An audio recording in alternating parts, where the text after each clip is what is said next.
Good, so that's all set. Now, Mike, I can just, if I can minimize that. Yeah, but you're not sharing any content.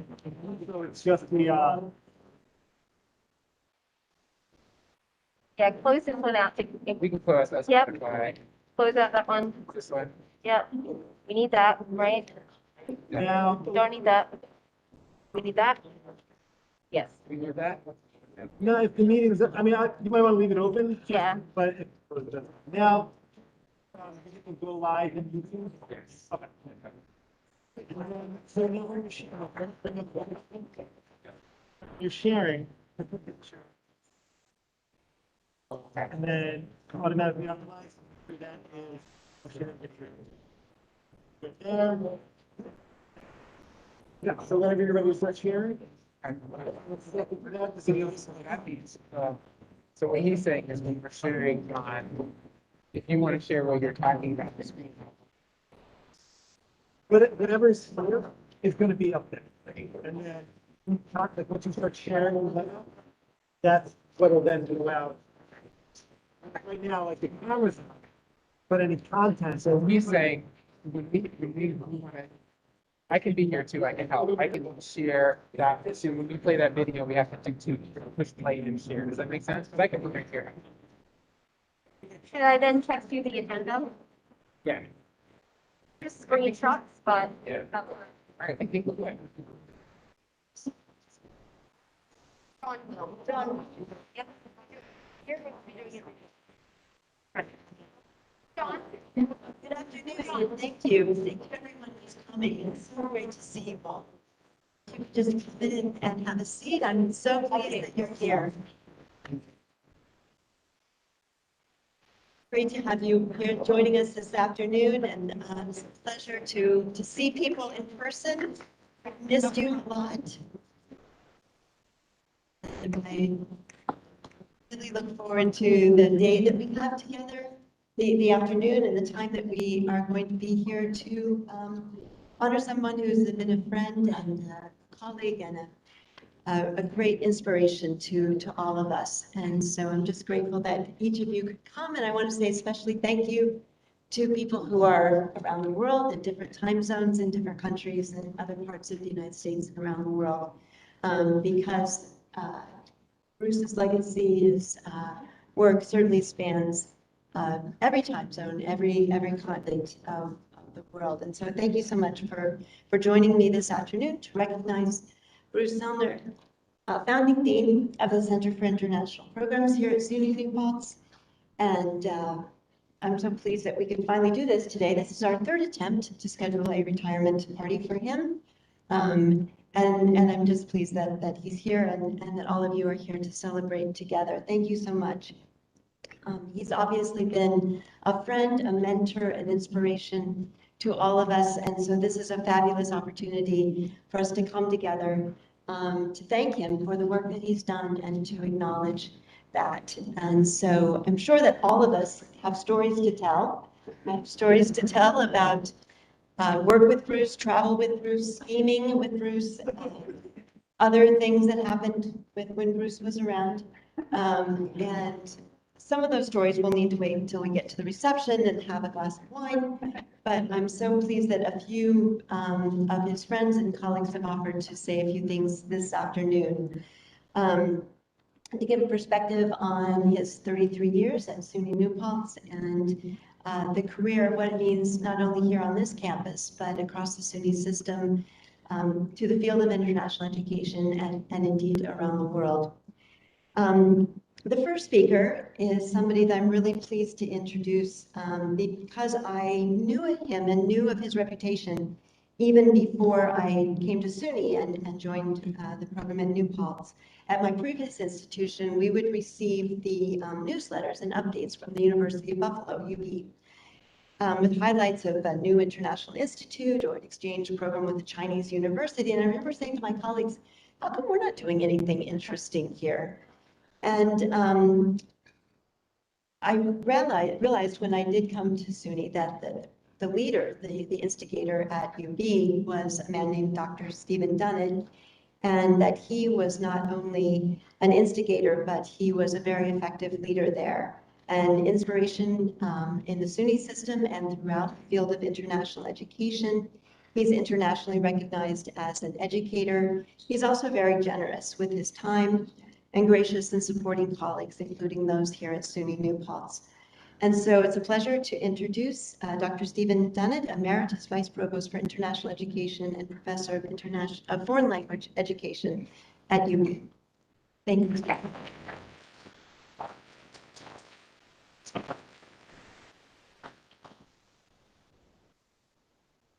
Joel, cover first.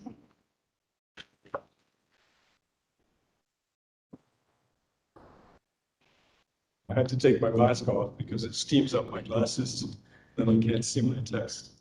So, good afternoon, everyone. It's really a great pleasure for me to be here. I was last on this campus 40 years ago, and it looks even more beautiful than it did then. This lovely autumn day. Well, it's a great pleasure for me to be here to celebrate my friend Bruce Siller's retirement.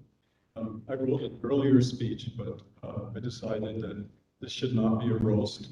If you want to hear some more interesting stories about Bruce, just come up to me at the reception. So I'll be dignified. So now you can freelance. I first met Bruce shortly after he was hired as director of the Haggerty Institute. And I can't really remember exactly where we met, perhaps at a SUNY meeting or a national conference, but I certainly remember the circumstances of that meeting.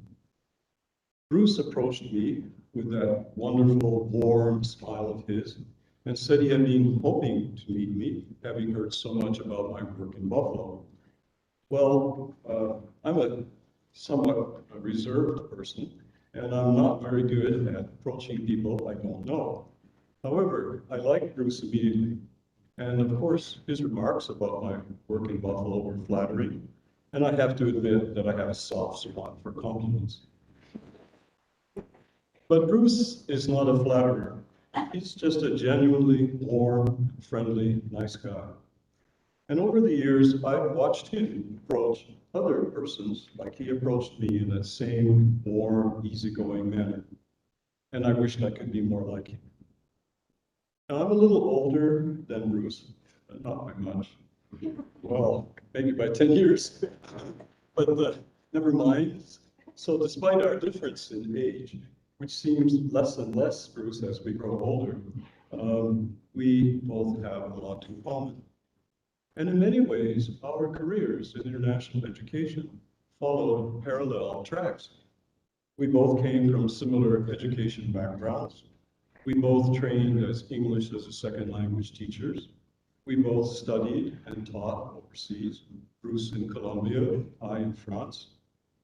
We both came to international education from positions of leadership in ESL on our respective campuses. And we both rose through the ranks to become senior international officers on our campuses. However, it took Bruce only 15 years to make it to the top position as Dean of International Education at New Paltz, whereas it took me almost 19 years to become Vice Provost for International Education at Buffalo. And for those of you who aren't familiar with university hierarchy, deans outrank vice provosts. So you see, Bruce's mother would have been much prouder of him than mine of me. So while both of us were occasionally headhunted by other institutions in the country, we both devoted our professional lives to our respective campuses and to SUNY. When we became senior international officers, we both worked to consolidate all international programs and international services into one unit on our respective campuses. Well, that probably sounds like a simple, straightforward task to you, but it was far from it.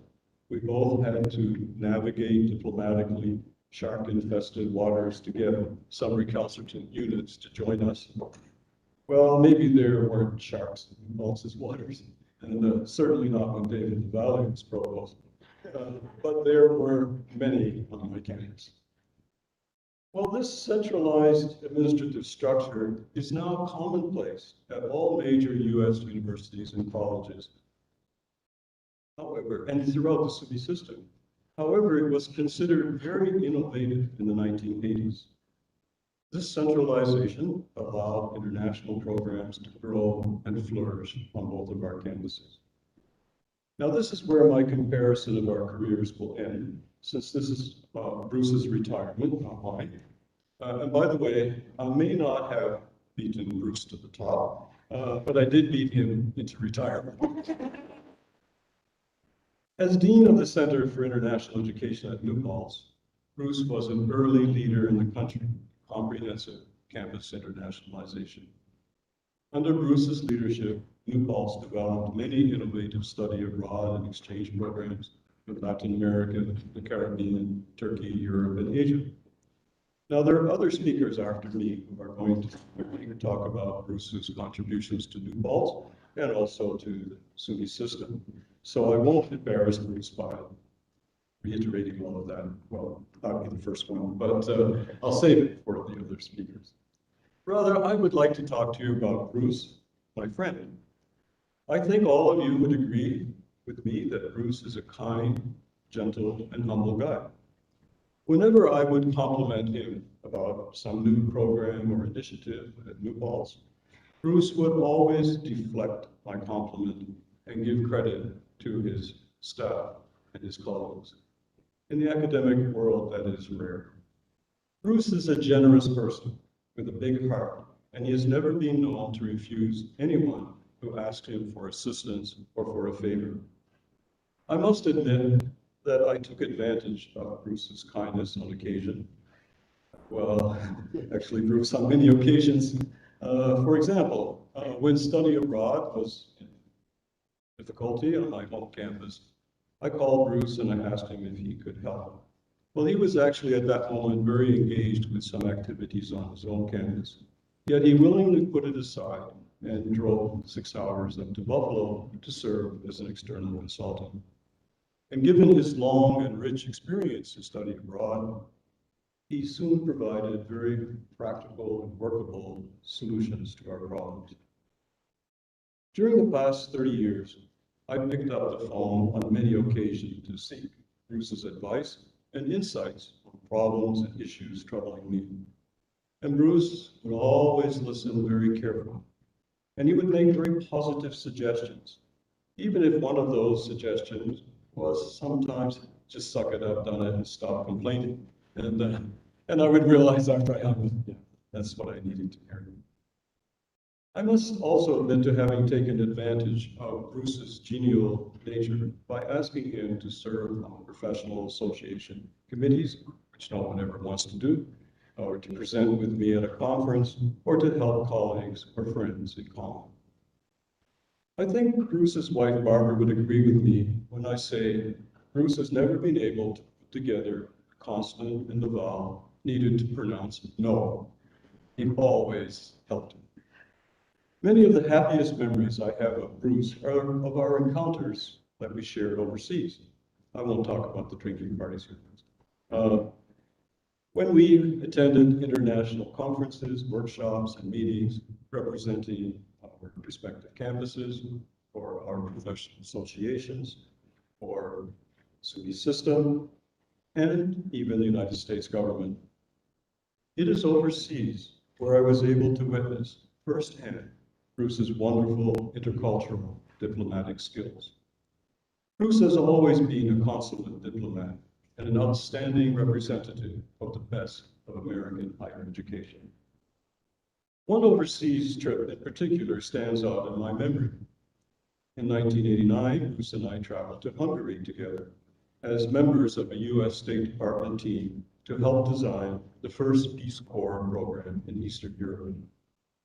Our Hungarian counterparts were very sensitive, not wanting to be perceived as a developing country in need of the Peace Corps. And by the way, they didn't ask us to come. The US government thought we should go and do it. So right away, you can understand their sensitivity. Bruce immediately recognized and understood this. and he diplomatically encouraged our delegation members to adjust their presentations accordingly, and the meetings went very well as a result. In addition to some of the wonderful qualities I mentioned about Bruce, let me also say that he is has been an incredible mentor to hundreds of students and young colleagues in our field.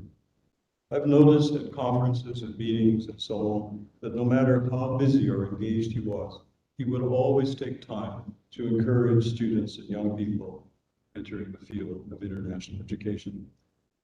I could go on and on about Bruce Silner, but let me conclude by saying that Bruce's achievements in the fields of international education and foreign language education have brought national recognition to SUNY New Paltz, to the SUNY system, and to our country.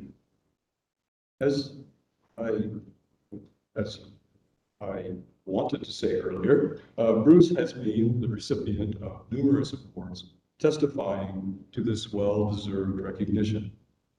Bruce has devoted his career, indeed his life, to the ideals of international education and to the students we all serve as educators. He's been a tireless supporter of international engagement and exchange, and he leaves a legacy that will long be remembered, not just here at New Paltz or in SUNY, but around the world. 2 weeks ago, I attended some meetings in Europe, and at each of those meetings where Europeans gathered, they all asked about you, Bruce. And they all asked me, why is he retiring so soon? And indeed, that's my question too. I lasted longer, Bruce. So he's recognized in Europe, especially for innovative exchange programs. Bruce has been a tireless supporter of international engagement and exchange. And that's an easy sentence to say, but it's 30 years of working in it. I thank you, Bruce, for being my good friend and a wonderful colleague for these past 30-some years. I will miss you as a colleague, but not as a friend, since this is not the beginning, the end, but rather just the beginning of a new chapter in our friendship. Bruce, I wish you and Barbara, your family, a long and happy and healthy retirement. Thank you.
Hello, Bruce.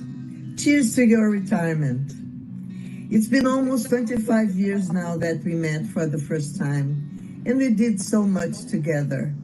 We signed agreements, we attended conferences, we presented together, we talked together, we published. But most importantly, we became friends. We met each other's families, and we had fun. We had lots of fun. We even retired in the same year, in the same semester. I'm enjoying my retirement a lot.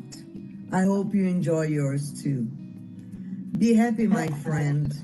I hope we can meet again soon. Cheers to your retirement.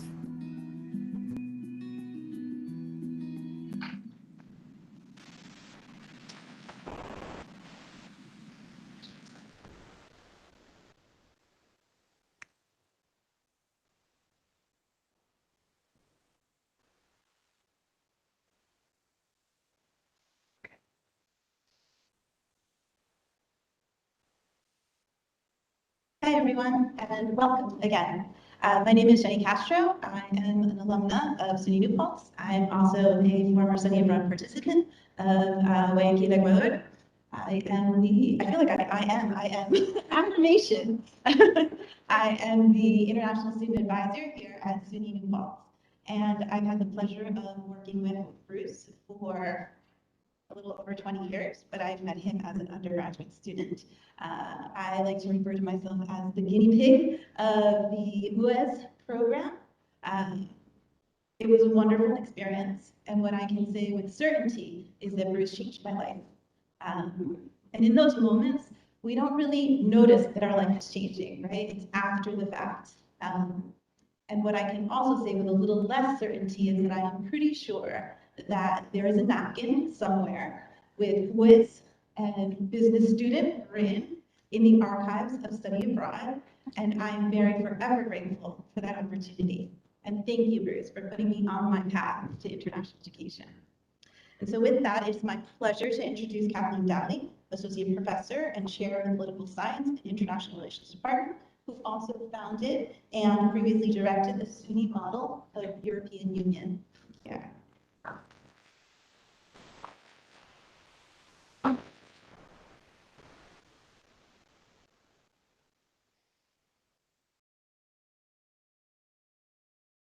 Well, sorry, Stephen, no one told me that this wasn't the roast part of the evening. I'm so pleased that we're finally able to honor Bruce for his years of service here at New Paltz and to international education, even if it had to be 3 times delayed and in this socially distanced manner. There are certainly very few other people I can think of who have been as important and influential to my 21 years here at New Paltz than this guy.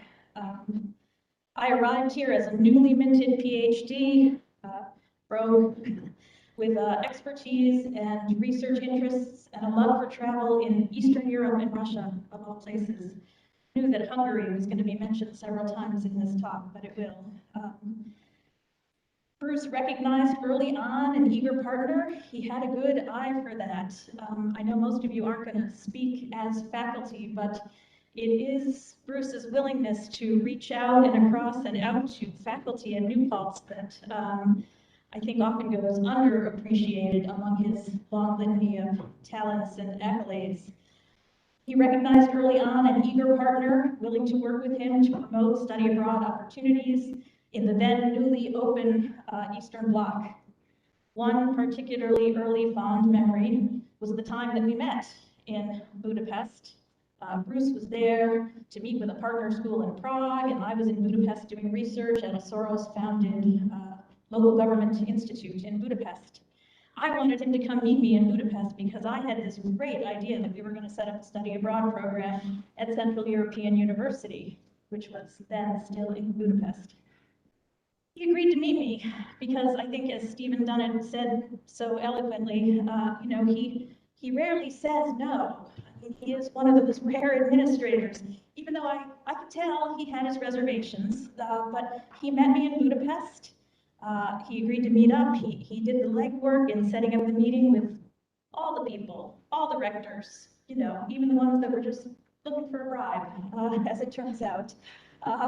He was right. It wasn't going to work, as a study abroad opportunity. And after a long day, he offered to take me out to dinner. My choice, since I'd been doing research there. This was, my choice, his treat, which was quite a treat for the still broke, newly hired faculty. I chose a place that I'd heard much buzz about. And we ordered a lovely 3-course Hungarian meal and a beautiful bottle of Hungarian wine. And we enjoyed the evening immensely. And I learned a lot from that initial conversation about study abroad opportunities and what might not work in the newly open Eastern Europe. When the bill came, Bruce ever magnanimously whipped out my favorite silver American Express card. And to my surprise and horror, the waiter informed us they don't accept credit cards. The cash-only establishment. I thought, well, this is great. He's never going to want to work with me again. This is how you impress your dean. You end up making him wash the dishes for his supper. We had to scrounge between the two of us for enough Hungarian forints to make do. But I know that you know, because you know Bruce, he wouldn't be here, and that he handled all that with grace and a generous spirit and the good humor that we all know and love. He did prove willing to work with me again, and I like to think that our next venture, while a complicated one, it was ever more fruitful. In 2007, I participated in a SUNY-wide program, a SUNY-wide Model European Union program, where SUNY campuses bring delegations to European partner institutions and host a week-long simulation of the European Union. I participated for the first time in 2007. In 2008, they asked me to take it over and become the director of the program. It was a complicated endeavor. I needed support on my campus to make this work. It involves coordinating multiple campuses in the SUNY system. You need someone who knows SUNY, multiple campuses, partner schools overseas. You need someone who had both of that and was willing to say yes. And he did, right? So campuses from Fredonia to Albany to Portland and of course New Paltz, the financial operation was also complicated. But Bruce offered and arranged support, and his staff got on board and provided tremendous support, as did Sally's office, as I will note as well, right? I think together we arranged 7 study abroad missions in Europe in Januaries, starting in Turkey and then Ireland and then England, and then we landed regularly hosting them in Brussels, where we ultimately found a home. Bruce took to attending with me for some part of these ventures, representing SUNY and representing the system, developing lasting partnerships with European universities that we now have study abroad programs with, and with the faculty advisors there. I tried to actually go back and count through my not very well-kept records and separate how many SUNY students actually attended these study missions in January over time, and it's clearly over 200. 200 upstate New York kids that probably maybe wouldn't have otherwise ever been able to do that if it weren't for his help and support. In my closing ceremony remarks at the end of each of these week-long simulations, I would take to thanking everyone and their brother for all the help that it took to put this thing together. And I always closed with a thank you to Bruce, right? I took to referring to him as my fairy godmother of the Model EU program, which garnered the usual, laughs. And of course, he again accepted the moniker with grace and good humor, though he did ask me later that evening to at least refer to him as the godfather instead of the fairy godmother. He is and was the kind of administrator every faculty member who cares about international education wants to work with. The rare one whose first instinct is not to say, no, we can't do that, it's going to be too hard, it's going to be too expensive. Instead, his instinct was always to say, gosh, if it's going to be, no, he never said, gosh, that's me, but his first instinct was to say, if it's going to be good for you, good for our students, for New Paltz, for international education and SUNY, then we're going to try to find a way. And he always did.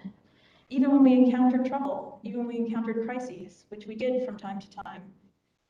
Terrorist attacks in Belgium, in Brussels, that nearly, derailed the whole thing. He always did, even when we encountered these troubles and crises. In the end, it's been a beautiful friendship. And though our formal partnership ended when both he and I retired from Model EU a couple of years ago, I want to say thank you again, Bruce, for all the support, for all the mentoring, all the advice you provided me, and countless other faculty, since I do feel like I'm speaking to some extent on their behalf as well, and I see them nodding in the audience, right? All the support and mentoring, that you provided me and countless other faculty here at New Paltz over the years. I'm going to treasure all those memories, even the ones that I cannot mention here, but we'll have to wait for the after party. And I hope you enjoy your well-deserved retirement.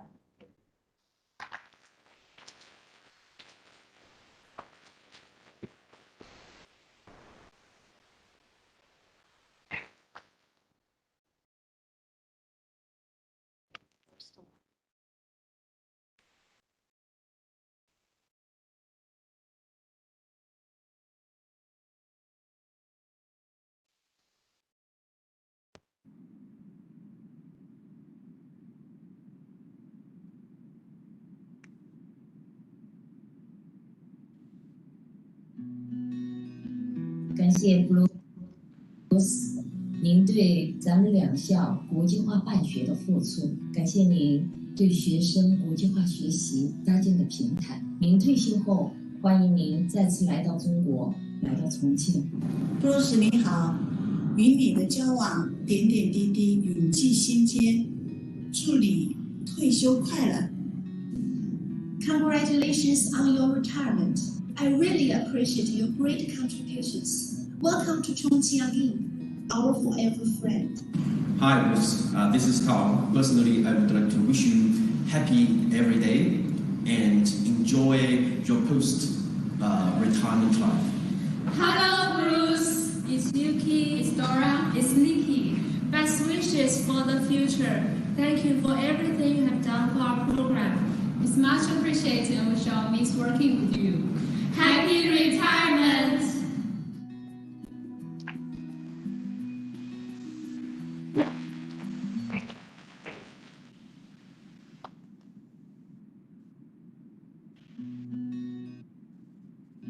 It's an honor to be here and participate in this ceremony for my very good friend, Dean Bruce Sooner. I would like to start saying that we met in 2010 and it's been a long run and a very fruitful one. We developed a lot together. We developed our partnership. We presented in several conferences. We promoted several events. And we also developed the distance learning Portuguese program. And more than that, we developed a very nice friendship. So thank you for this opportunity to be here and to say, Bruce, it's been great to work with you so far. And I know all the good things you've done for SUNY Paltz, and I must say that you also done a lot of good things for us at UC Rio, and you've done a lot of things good for me as well. So I thank you for all you taught me and for all the friendship that we developed. So I just would like to say that I will leave you with all my love from Rio, and I hope to see you again soon. Abraço. Bye-bye.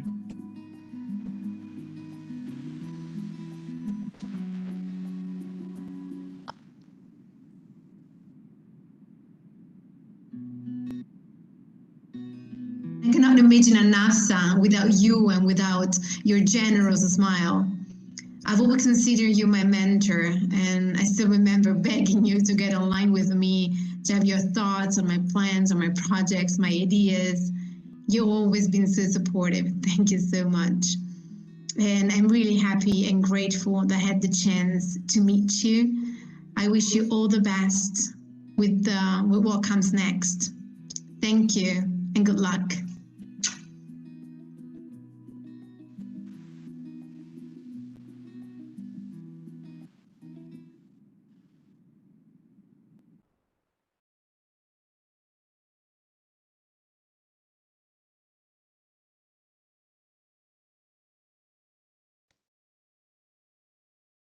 Nice to see everyone. Thank you all for being at this celebration. My name is Kathleen Gare. I'm the director of our international diploma programs and a psychology faculty member. I'm honored to have been asked to provide these introductions, and I'm very fortunate to have worked with both of these inspirational men. Dr. David LaValle was my first boss when I was hired at SUNY New Paltz in 2005. At the time, he was the provost at SUNY New Paltz, where he remains a provost emeritus as well as a university professor. He also went on to become the provost and executive vice chancellor of the SUNY system. He was instrumental in the development of our first dual diploma programs with Turkey. Based on his personal experience, he had a Fulbright, he lived and studied in Turkey. So I was very fortunate to have been able to travel to Turkey with him my first time. I learned a lot about how to be a good leader, good listener, and employee under his mentorship. He misses nothing and remembers everything. Bruce was my last boss in a very long series of them, many in between, through no fault of my own, I don't think. And I was very happy to get to work closely with him during his last few years.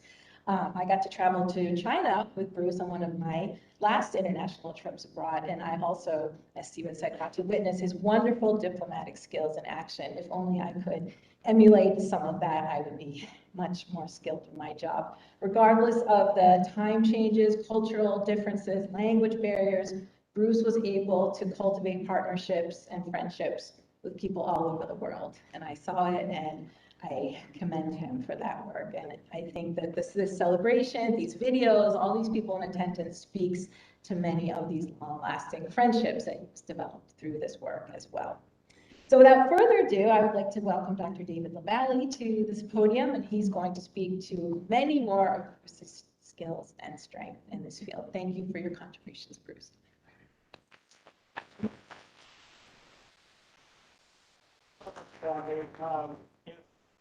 If you can all hear me, I'd rather do it without a microphone.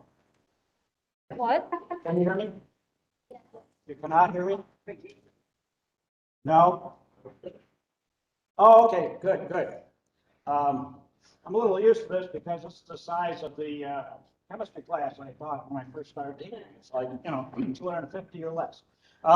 So I had the great pleasure of working with Bruce for 10 years. It was really terrific, and of course, he's a perfect friend now.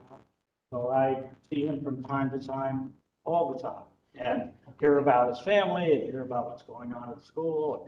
It's really great. The number of people that he has affected is just staggering. I mean, he started out, of course, teaching English as a second language in South America, and then here at New Paltz, when he started, hundreds and hundreds of students. And the program that he ran here, the Haggerty Merchant Program, was able to get students to be able to function. He spoke very little in just a few months, which is an amazing achievement. And he was very careful about the faculty he hired and the program itself. Kathy talked to you a little bit about his effect on faculty. He involved dozens of faculty over the years in developing various programs and giving them an opportunity to have a program that would be in a country where they would do research. So they would have an ability to go there and do their research besides being part of the program. And think about the effect that he had with his staff. I think the staff members that worked with him over the years, you had terrific support, you had mentoring, brings you along, had you at heart all the time. I remember we had one particularly difficult situation a few years ago where we had a staff member leave and our budget was not so great. And so, I was in a lot of trouble, my vice presidential colleagues and the president, to get the position filled. So Bruce and I sat down, we did spreadsheets, and we said, okay, we're just going to look at the amount of additional tuition money that the international students bring in. So we took the difference between what they paid and our students. And just on that basis, that year was $5 million. It was $7 for every dollar we spent on staff, programs, expenses for traveling, whatever it was. We got the position. And so if you look at the amount of money that SUNY gets from the state, not all that much. Not if you put $5 million in there, it's like a quarter as much as we're getting from the state. It's a very important contribution. It's amazing too, with all the students that have come through the program, the number of students that he's been able to place in student exchange programs is phenomenal, of course, but also, like we're saying, the tuition paying students that have come. The other thing a lot of people don't realize is that when we set up a program, then any other campus can take advantage of that program and vice versa. So he sends our students on programs that Oswego has or somewhere else. He's not competitive. He wants the student to get the best experience. If they have the program in Italy that we don't have in that particular area, he'll send them.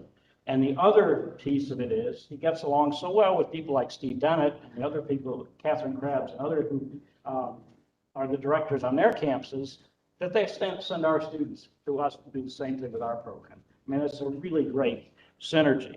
And he had great reputation with these programs.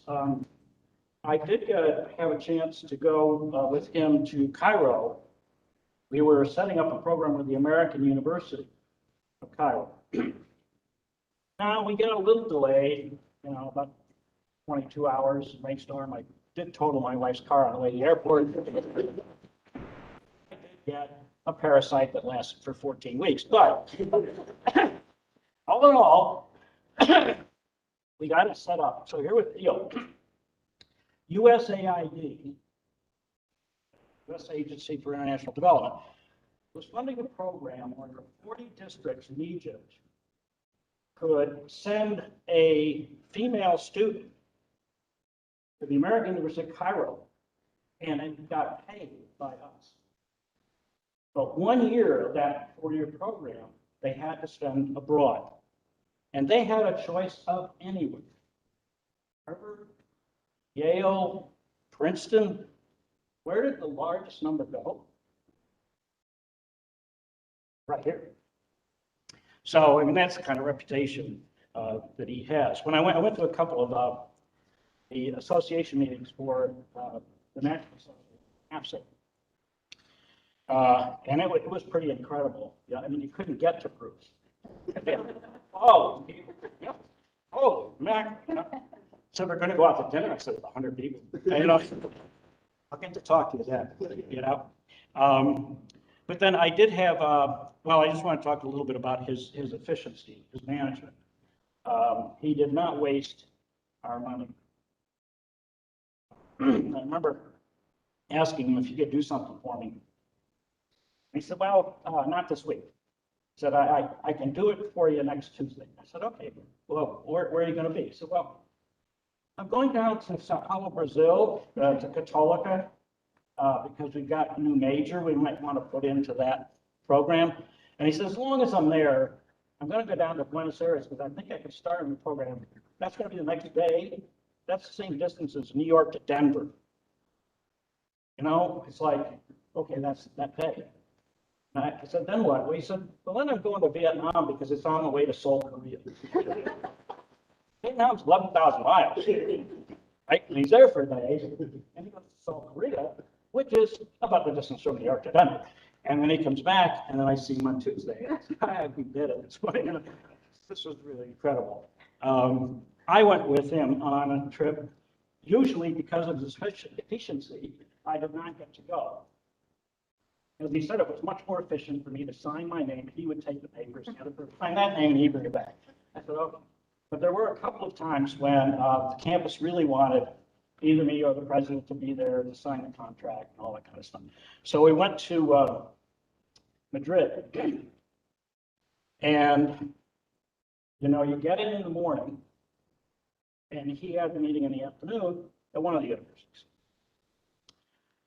And then the next day, we had a meeting at another university. So the first one, we were pretty well at the program. We were signing off. Everything's pretty well done.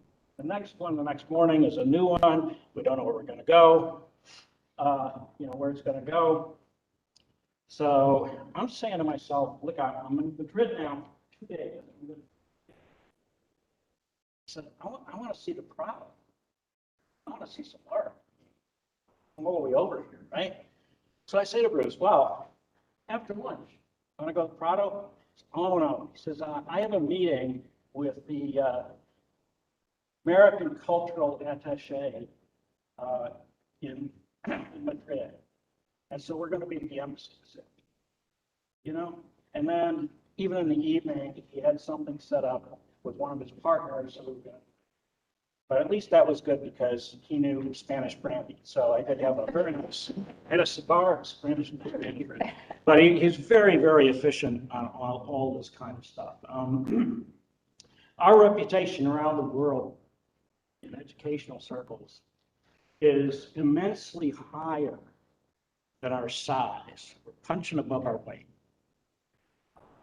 He's often had the most international students of any comprehensive college in the system. Steve Dunnett takes the honors for everything because Buffalo is like, but it's a different kind of thing. You've got a lot of graduate students. We're dealing with undergraduates, and I think the record is impeccable. But I did want to leave with one thing. You know, he really cannot say no.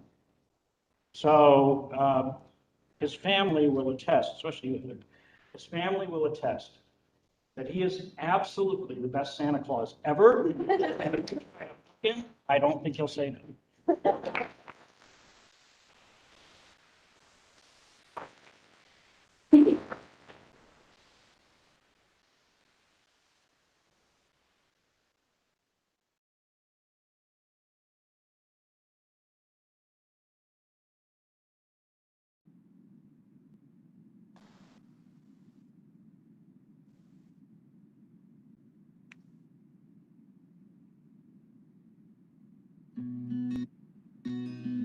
I just wanted to send you a great farewell.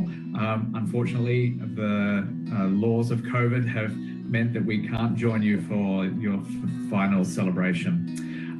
I'd like to thank you for your many years of camaraderie, support, and partnership, for the many, many NAFSAs and other conferences where we've met, we've caught up, and devised great ways for our students to go between New Paltz and Sydney.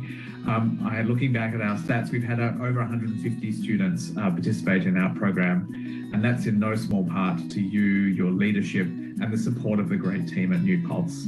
So unfortunately, I will miss saying goodbye to you in person, but I do wish you a great retirement, and hopefully, if you're ever in Sydney, come down and look us up.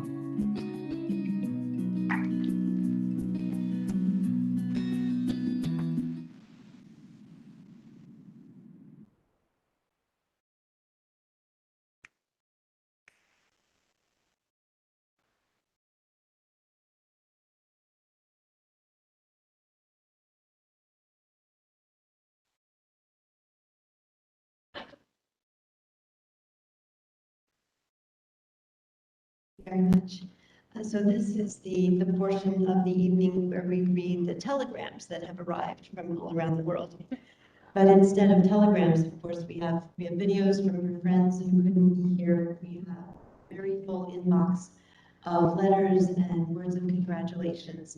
And I couldn't begin to read all of them, but I did want to read just a little bit of a couple of letters from people who work very closely with you and who appreciate your leadership here. The first one is from Roger Bowen.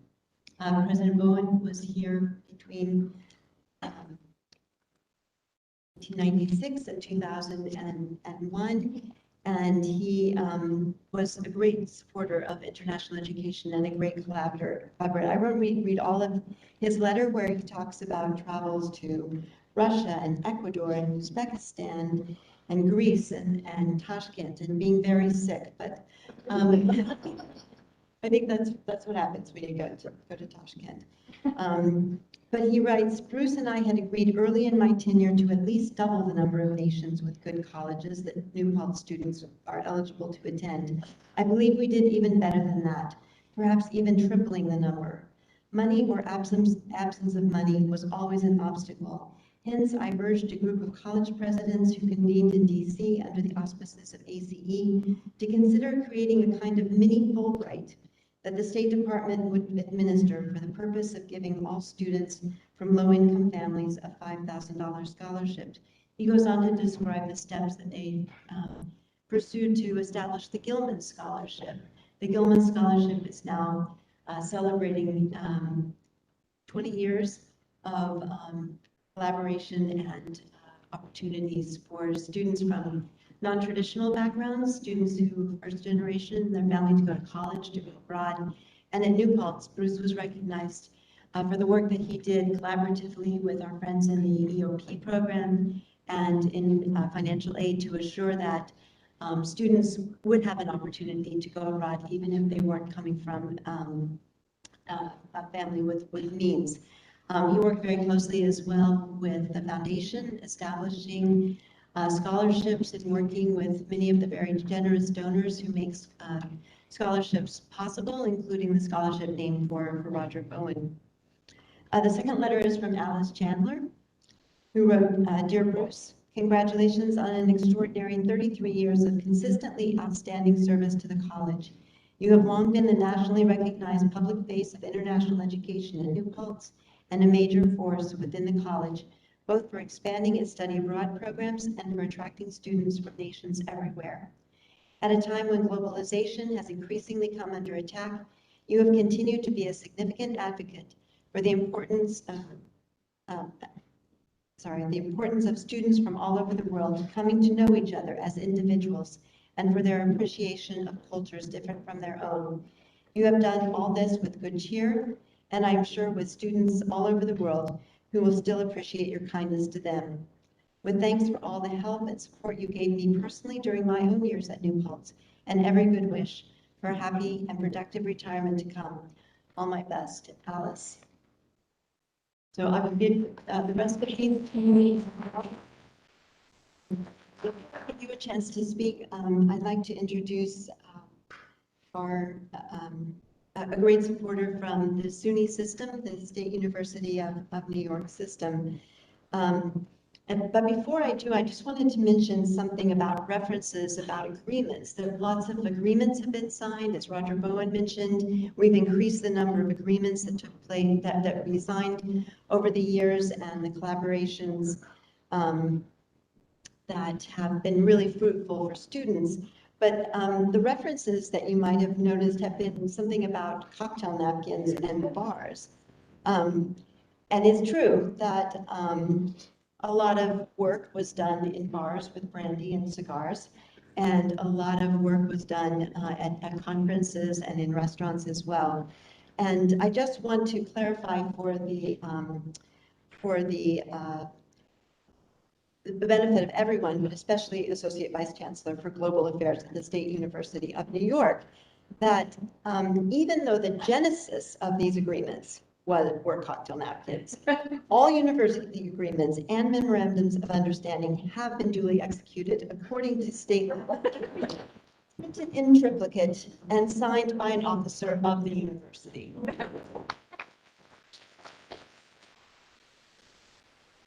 With that, I'll introduce our very good friend, Sally Crimmins-Club.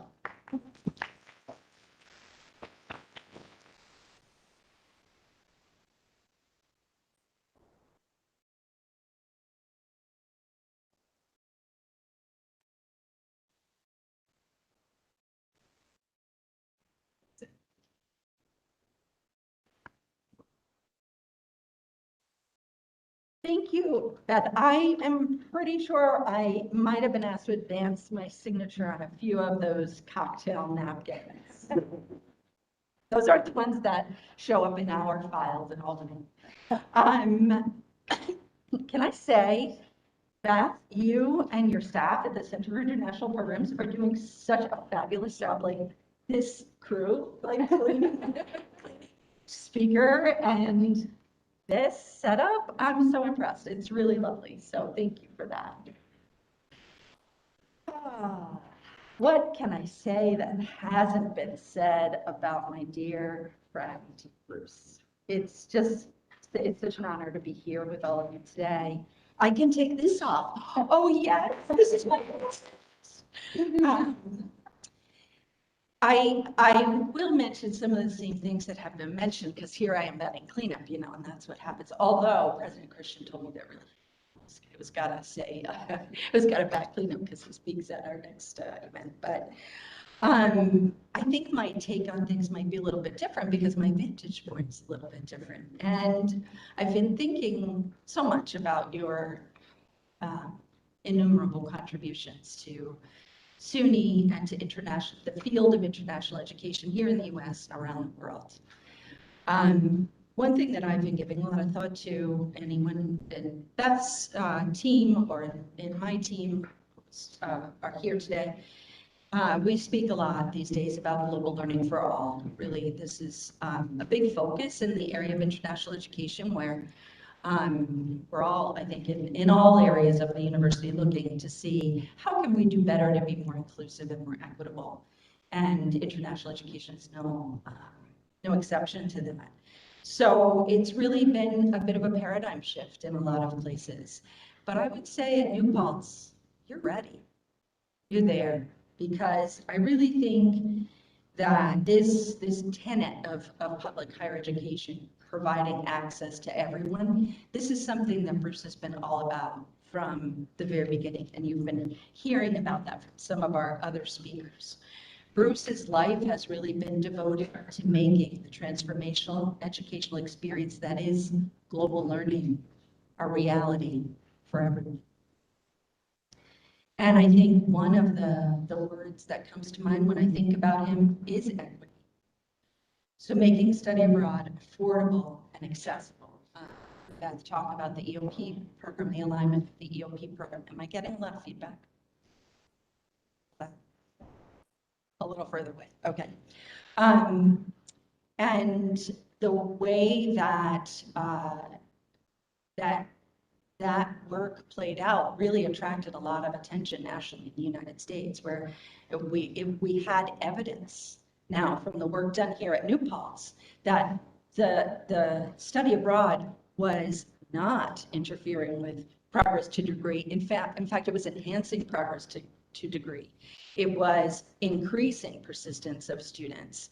And so it really provided a good data point for everyone to say, this is important, it can be done, and it must be done. And for that, New Paltz was the winner of the high school award, which I think you mentioned, Beth, from the Institute of International Education. It's tremendous recognition.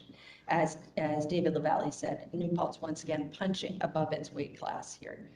And New Paltz again has punched above its weight class consistently in the Gilman scholarships. Beth talked about the Gilman scholarships. Well, that idea, that concept was born here. It was Bruce and Roger Bowen. There's probably a cocktail napkin in the file somewhere on how that concept came to be. And now thousands of students who would never have had that opportunity have studied abroad because of the Gilman scholarships, and that's across this country. And New Paltz has consistently been a leader in producing Gilman awards. So again, another amazing achievement. And I think one of the reasons that, Bruce, that you were recognized by NAFSA, Association for International Education, for that really important contribution to the field of international education. And thinking about access, you know, that's another word that comes to mind when I think of your work, Bruce.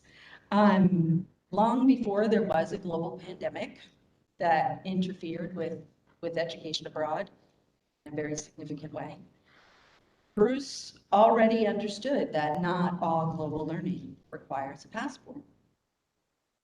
The Global Engagement Program that is part of the Department of International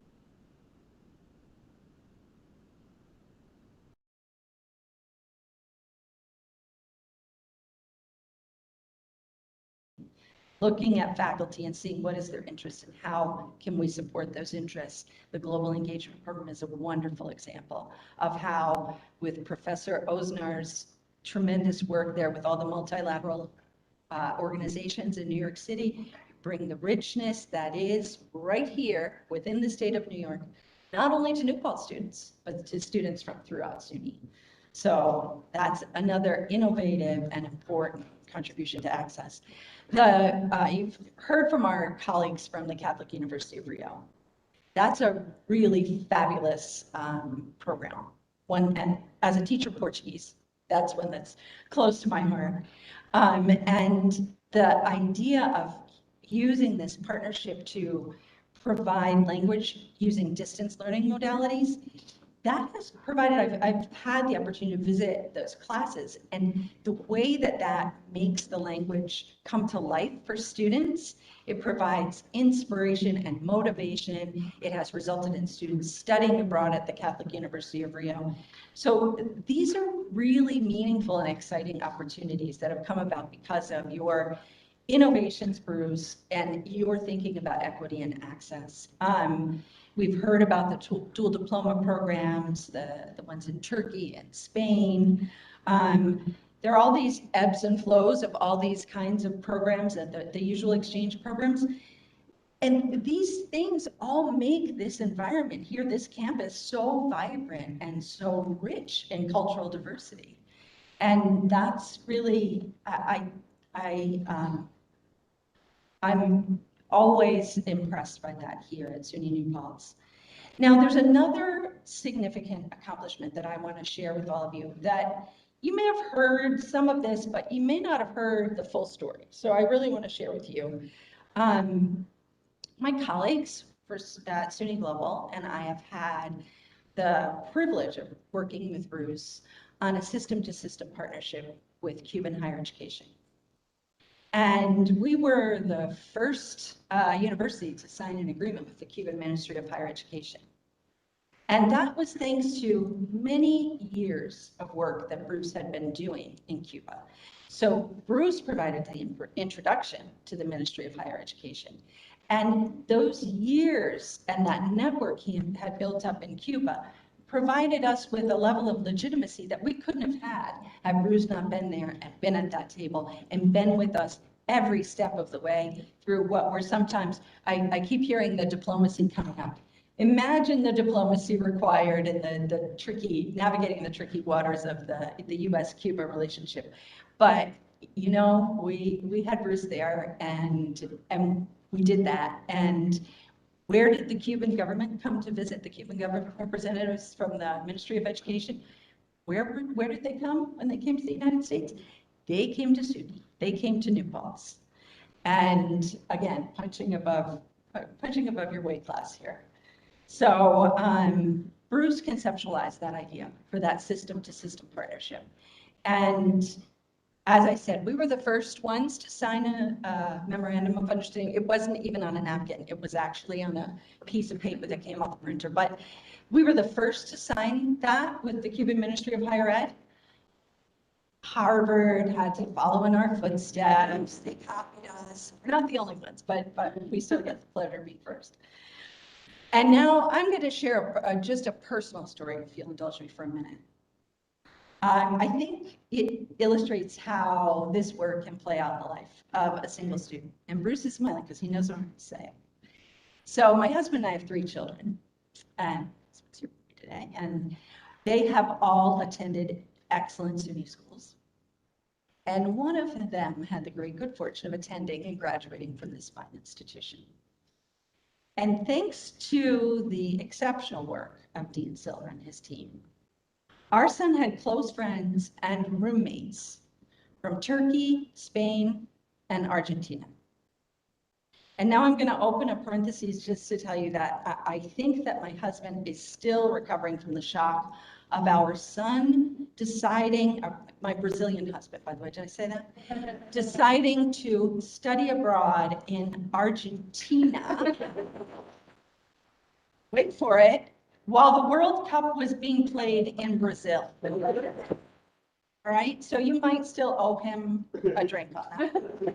Several, I don't know, Bruce, but that's what happened. And anyway, all of this led to one day my son's very envious older sister musing that maybe if she had studied at New Paltz, she could be visiting friends and classmates in their homes all over the world.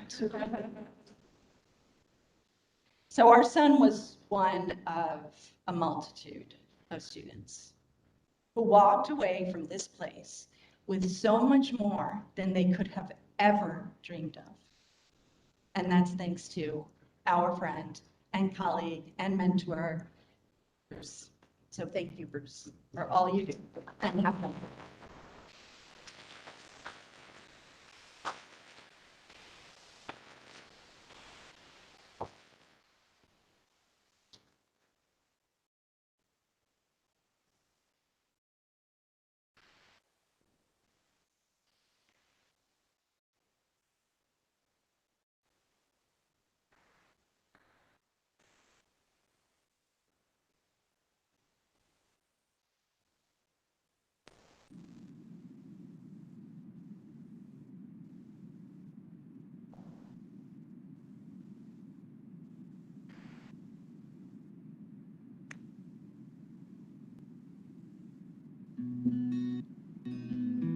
Hello, Bruce. Hello, everyone.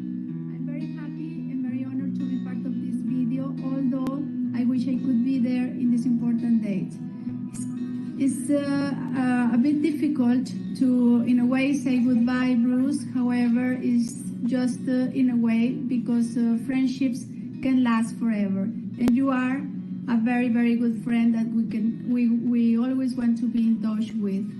Thank you for all the experiences you have given through your academic and professional life to so many students, but not only to them, also to us, your colleagues. We have learned so much from you, and we have enjoyed every single moment, every single experience.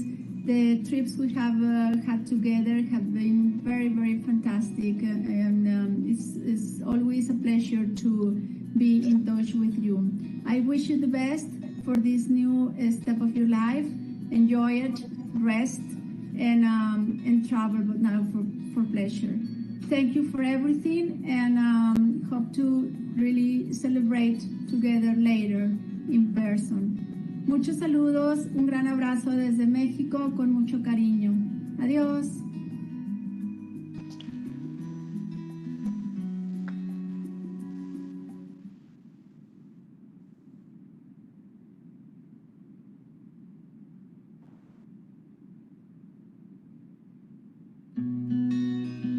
Unfortunately, it has not been possible for me to be with you in New Paltz today for this very special occasion. But I am in Sevilla at the Plaza de España, and from here, I have the opportunity to wish you a long, happy, and healthy retirement and the company of your family and friends.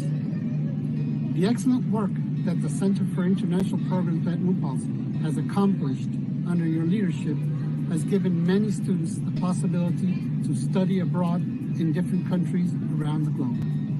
You have opened many programs, made New Paltz a major player in international education, and have also enabled young people to participate in a life-changing experience, spending a semester or year immersed in a new and different culture. Your support and that of your staff of the Sevilla program has been outstanding, and I am grateful for this, as I am also grateful for your friendship. Bruce, espero que decidas viajar por España y que cuando estés en España vengas a Sevilla. Aquí estaré esperándote. Un fuerte abrazo, amigo.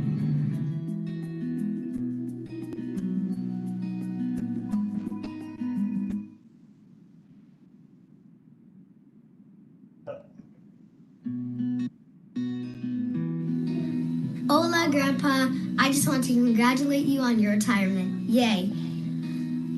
Thank you for teaching me all about different international cultures. Here are just a few gifts that you brought back from all your trips around the world. A dress from Brussels, Belgium. A puppet from Czech Republic. A hat from Lebanon. Who has a hat from Lebanon? A Colombian doll. A Colombian maraca. A London snow globe. A musical set from Cuba. A dress from Cuba. A bag from Cuba. A bird from Ecuador. A bag from Croatia. A beautiful doll from China. A beautiful panda from China. And a beautiful dress from China.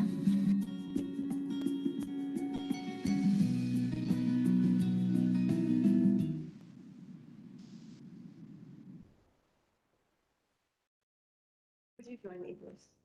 You're at the point. Yeah.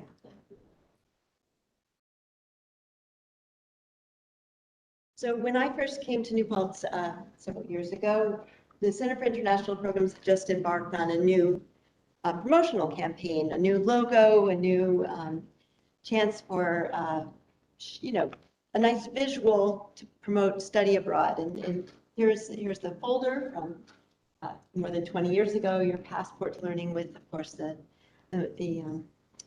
logo here, or the compass. And the compass has really come to represent, I think, during the time that Bruce was the Dean of International Programs, and since that time as well, an important touch point for the work that he's done. And so, as Stephen Dunn mentioned, I went back to the dictionary and looked at the definition of compass. It can be a boundary or a circumference. Sometimes like we're going in circles. A roundabout course is another definition of a compass. It's obviously a device for determining direction, but it's also another kind of direction. We refer to someone's moral compass. Sometimes we feel like we're lacking direction or having a difficult time moving in a direction that we want to be, maybe doing too many loops around COVID, or being put back by other kinds of challenges that are in the way. But Bruce, during the time that you were at the Center for International Programs and at New Paltz, you kept all of us on course, and not only us in New Paltz, but also in SUNY. You've been our focus. You've helped us to focus, keep our eye on our true north, which has been student services, supporting global learning for all. You've kept us true to our goals. You've been our moral compass as well as our leader, and we're so grateful for that.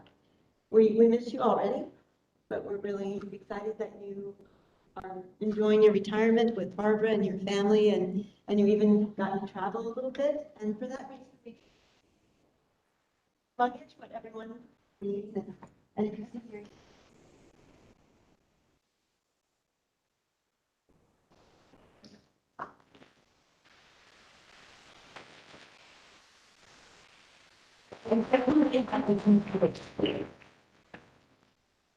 Just a reminder that once Bruce is finished, please join us over at the celebration.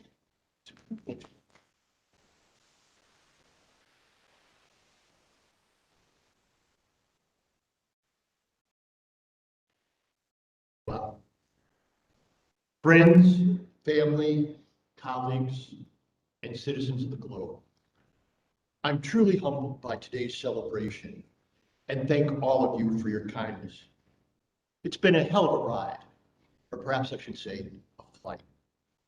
I'm so appreciative that so many of you came from near and far, and I especially appreciate that some of you came very far, Stephen, to celebrate with us today, including those joining us, many from abroad by live stream. After 2 false starts and with protocols in place, I am delighted we are finally able to get together. I'd like to thank President Christian and his staff for the support of this event, particularly that of Shelley Wright, but also the committee of CPA and CIP staff who attended to the myriad details in COVID complexities. Kayleen Morgan, Chingo Sai, Judy Bishop, Samantha Skillman, and Catherine Collado. But I especially want to thank Beth Vargas for her determination to make this event memorable, and you've done so, Beth. I want to assure her that although at times I have been good at anticipating the future, I had no idea that in a few short months after I stepped down as senior international officer and passed the baton to her, we would be paralyzed by a global pandemic. I often extol international educational exchange as a transformative experience. Like Joe Biden, I'm a working class kid born in Scranton. I know hardscrap. A first-generation college student, I was able to study abroad in the summer after my freshman year, thanks to a scholarship. I returned to Columbia for a junior year abroad, and that wound up taking me 3 years to complete. After my year of study, the dean at the Columbian University asked me to stay on to prepare English teachers in a branch campus being set up to upgrade the preparation of rural school teachers. Thus began my career, but also lifelong relationships. As recently as this summer, we hosted Columbian Friends from my days as a study abroad student almost 5 decades ago. In 2017, I visited that university and was greeted, not exactly accurately, as their first exchange student, and was presented with the shield of the university by its rector. However, the experience changed my life in other ways.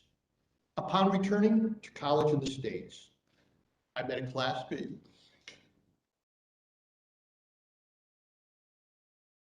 who became my wife. Now more than 40 years. That was certainly transformational. It seems that between the pandemic and my retirement, we spent more time together in the past year and a half than we did. I'm sure she's looking forward to again dropping me off at the airport.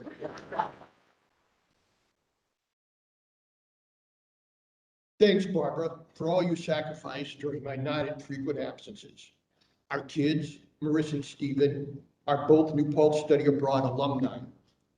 During the pandemic, our oldest grandchild, who you met on video, Harper, and I explored the world through little passports.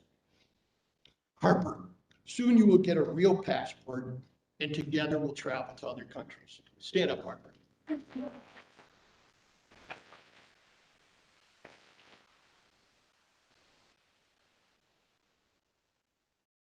When I was contacted in 1985 about interviewing for my first position at New Paltz, I didn't take it seriously. I was only half-heartedly looking for a new position and thought New Paltz was a Rust Belt town. I did little to prepare for the interview.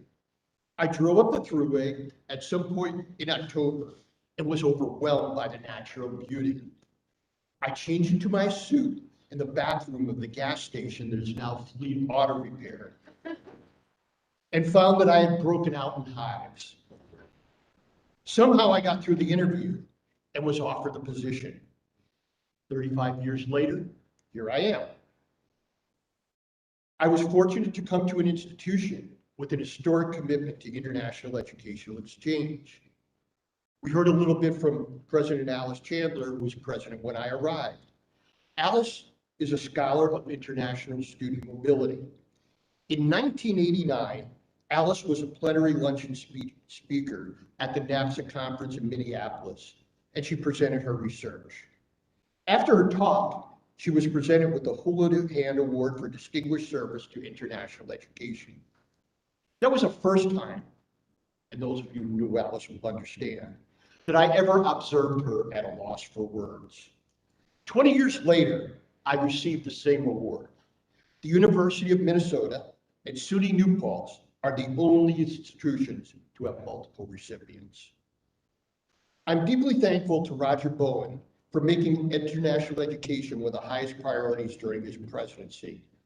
During his administration, we laid the foundation for the Center for International Programs and for New Paltz to serve as a model for other public comprehensive universities. As recognized by the Institute for International Education, Roger's impact on international educational exchange extends far beyond New Paltz. Roger convinced the late Congressman Ben Gilman, then chair of the House Foreign Relations Committee, to introduce the International Academic Opportunity Act of 2000, which established the Gilman Scholarship. 31,000 students have been funded by the scholarship since 2001. Since 2009, well over 100 SUNY New Paltz students have received almost $500,000 in Gilman scholarships. We lead all New York public institutions in the number of Gilman scholarships awarded, but New Paltz is one of the top Gilman producing institutions in the nation. Earlier in my career, I was fortunate to be guided by outstanding mentors. I'm deeply indebted to them. David LaValle, as New Paltz provost and my boss, was instrumental in providing encouragement, support, and guidance in the early days of the Center for International Programs. Over the past 2 decades, I've learned a great deal from David, but above all, value his wisdom, loyalty, friendship, as well as good company when we traveled together. He used his exemplary problem-solving skills to provide outstanding academic leadership to the SUNY system, a caliber of leadership, competence, and integrity currently absent in Albany. I'm deeply indebted to another mentor, my friend and colleague, Stephen Dunning, a true pioneer and leader in international education, and the individual responsible for making the University of Buffalo one of the most international universities in the United States. Stephen has been generous with his time and counsel, and has repeatedly helped me, as well as many others, to make better decisions, decisions guided by principle. I'm flattered by his friendship, his remarks, and his attendance here today as I follow him into retirement. Much has been said about my diplomatic skills. I learned them at the feet of a master. The man who taught me all I know about public diplomacy is Ambassador Robert Gosende, here present today.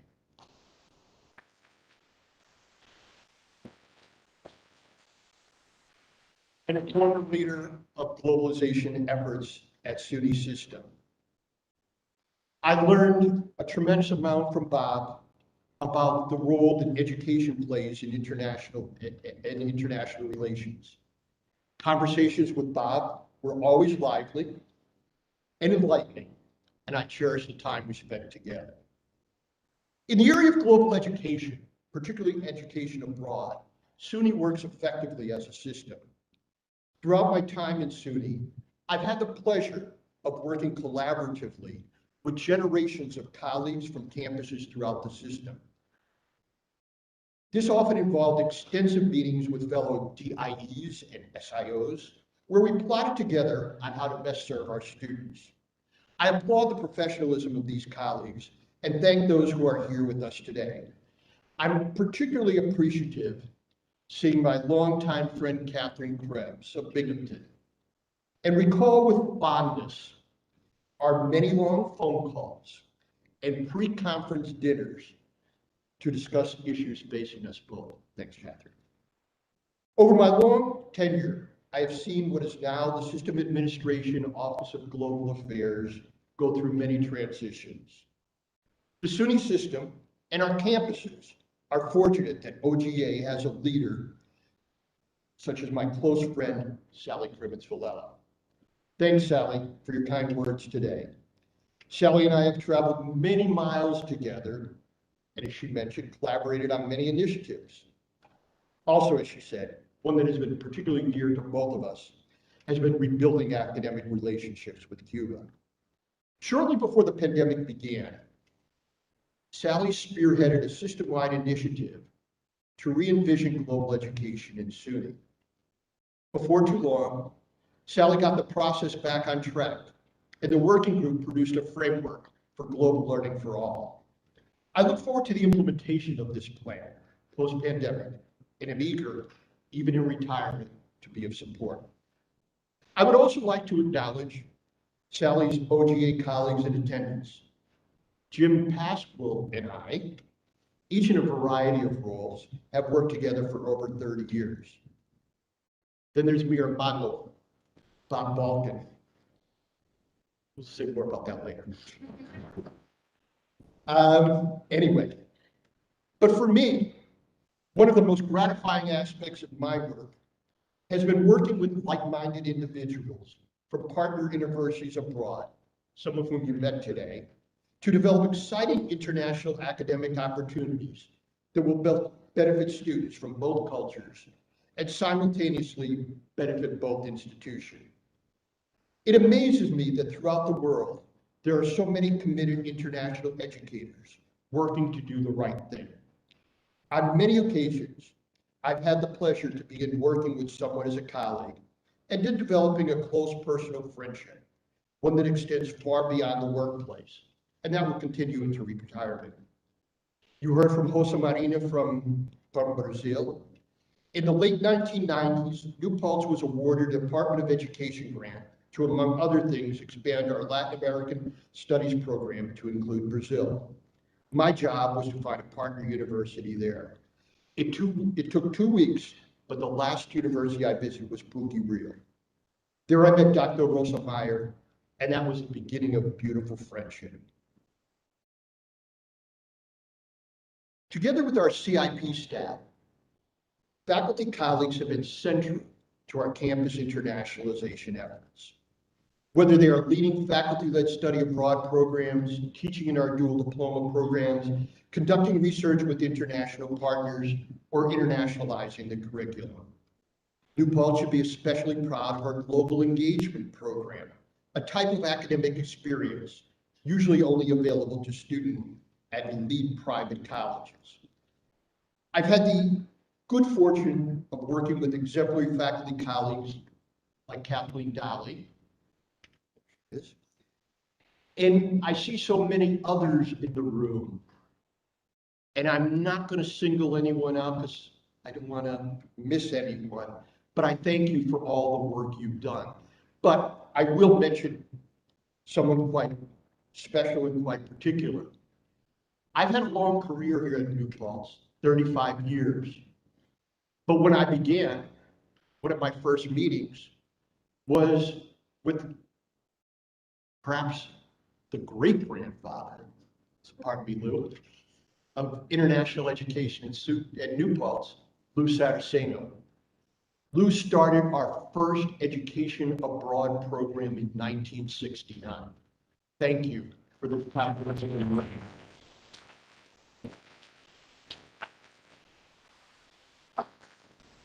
Similarly, I'd like to thank staff at a range of offices, too numerous to mention, that have supported our efforts.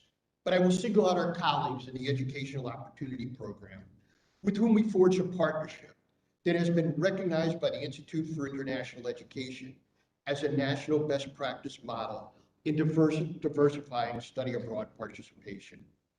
I'm proud, as Sally alluded, that New Paltz has been a leader in facilitating access to education abroad opportunities for students traditionally underrepresented in study abroad. And not only that, but that students who studied abroad had higher graduation rates and GPAs than those who did not. For this to continue, it is crucial that current SUNY financial policies and procedures be revised as they restrict access and equity to education abroad and make it prohibitively expensive for many of the students that we at New Paltz have been successful in including. But I'd like to change the tone a little bit, and I'm pleased to see one of our alums with us today, and that is William Borcher. William was a New Paltz student from a local boy from a farming community in Marlboro. He completed 3 majors, I believe, in 3 years, studied abroad, went on to do 1 master's at a world-class institution, the University of Tokyo, a 2nd at the University of Cambridge, was admitted to upstate medical school, and now is doing a joint PhD at Harvard. William's specialty is going to be public health. William, we could have used you before this pandemic.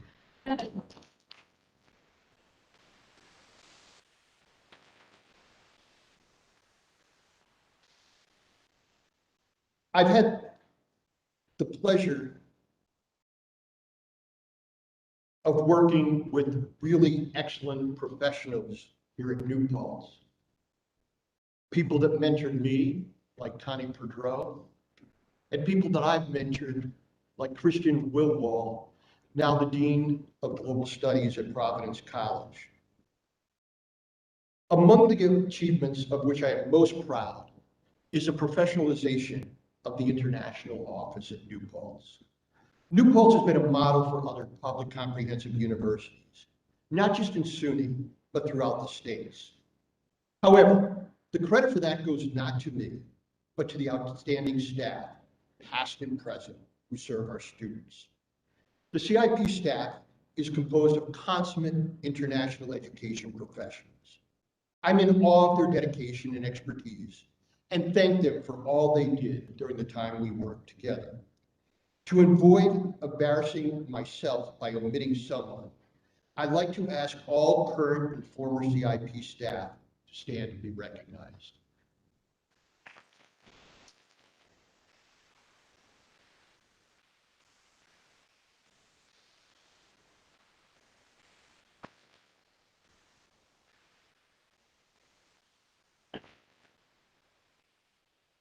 International educational exchange has suffered greatly from the bigotry and misogyny of the Trump era, followed by the crippling effect of the pandemic on mobility. But there's reason for hope. At New Paltz, we have an institutional history of international engagement, a globally aware faculty, and a highly professional international program staff competently led by Beth Vargas. In SUNY, we have the prospect of the implementation of Global Learning for All initiative.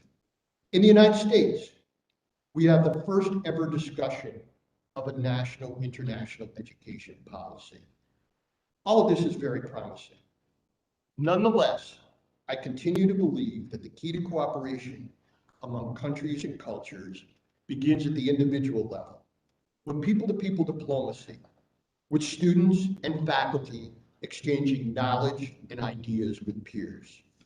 I consider myself extremely fortunate that over the course of my career, I've been given so many opportunities to do just that. As educators, we have an obligation to make this happen for our students and to contribute to making the world a better and more peaceful place. With apologies to the international program staff who have heard this countless times before, I'd like to close with a quote from Senator Fulbright. Educational exchange can turn nations into people, contributing as no other form of communication can to the humanizing of international relations. Thank you all again. It's been great.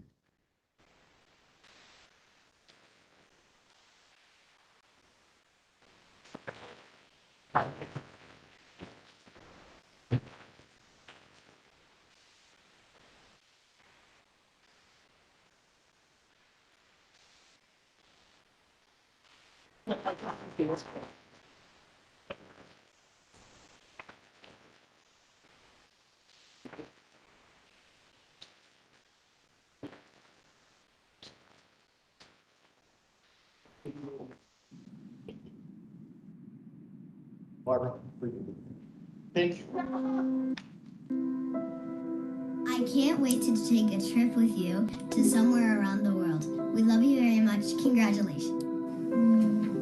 Congratulations, Grandpa, on your retirement. Did you ever think that when you retired, you would be a kindergarten teacher? Thank you for teaching me and Harper during the pandemic. Harper and I. Fine, Harper and I. I love you, Grandpa. We are very proud of you. Congratulations, Grandpa. Congratulations on your time, Grandpa. I love you. I'm allowing my dad taped. It's the small boy that Congratulations, Grandpa, on your retirement. I love you.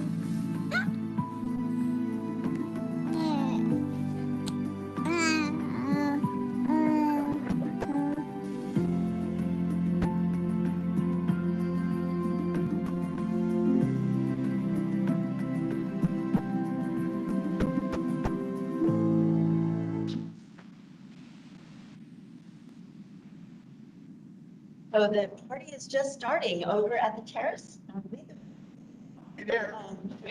And we can all follow. Thank you so much for coming this afternoon, but please don't leave. More fun and celebration to come. Thank you. You're welcome.